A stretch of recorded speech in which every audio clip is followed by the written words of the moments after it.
nimeingia kwenye mitandao, huwa nasoma kwenye mitandao, kwenye magazeti kimeandikwa nini kuhusu Mwanza. Nimekuta hapa Jamii Forum. Jamii Forum, hoja kubwa inasema, haya mwenyekiti soma, inasema nini? Wajiji wabomoa frame zangu. Mwananchi aliyesoma hii, nikienda kumuona dedi wananizungusha. Nikienda kumuona dedi, wajibu wa afisa habari wa jiji ilikuwa ni nini katika habari hii? Kwanza alitakiwa screenshot hii, asome content, akisha soma anaandika points muhimu ni zipi katika hoja ya mlalamikaji, ampelekee mkurugenzi wa jiji. Mkurugenzi atoe ufafanuzi aidha kwa maandishi kama hao walivyofanya au kwa video clip, halafu apeleke hiyo taarifa sahihi kwenye chanzo ambayo ni Jamii Forum. Kwa hiyo kutakuwa na balanced story, upande wa mlalamikaji, upande wa mlalamikiwa, na ifanyike kwa wakati ili kuepusha distortions, kwa sababu nyinyi mmesema maafisa mawasiliano na habari wa serikali nyinyi ni soft power. Hapo tutakuwa tumetumia hiyo dhana ya kuwa instrument au soft power itakuwa realized. Lakini hivi imekaa siku ya pili leo, imekuwa viewed na watu zaidi ya milioni 1. Kwa hiyo wanaamini kwamba hapa jiji kuna mambo ya kihuni yaliyofanyika ya kufanya nini? Afisa habari wa jiji yupo. Kwanza sasa hivi nikimpigia hapa nikimuuliza unafahamu kwamba kuna leading story kwenye Jamii Forum, hajui. Lakini nikuulize swali, unapoingia kwenye dawati lako kama afisa habari wa serikali, unapoingia unatoka asubuhi, umeingia mpaka jioni unatoka, huna chochote ambacho kinachohusiana na eneo lako.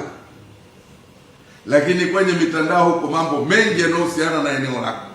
Kwa hiyo maana yake wewe you are not existing. Je, hapo tutakuwa ni daraja kati ya serikali na wananchi? Huyo anasema hivi, mwaka 24 kiwanja changu kilichoko mtaa mpya kata Isamilo kilipimwa na kuwekewa mipaka. Nilijenga fremu 4 hapo. Mwenyekiti wa mtaa alipoingia madarakani alianza kusogeza mipaka ya barabara kwa nguvu.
habari na mahusiano wa serikali, fanyeni kazi kama maafisa habari wa Simba na Yanga ambao kila siku tunawaona kwenye media wakiuza product za kampuni zao. Na nyie uzeni product za serikali, ziko nyingi. Tusiache watu wanapotosha mambo katika umma. Tuwe ahead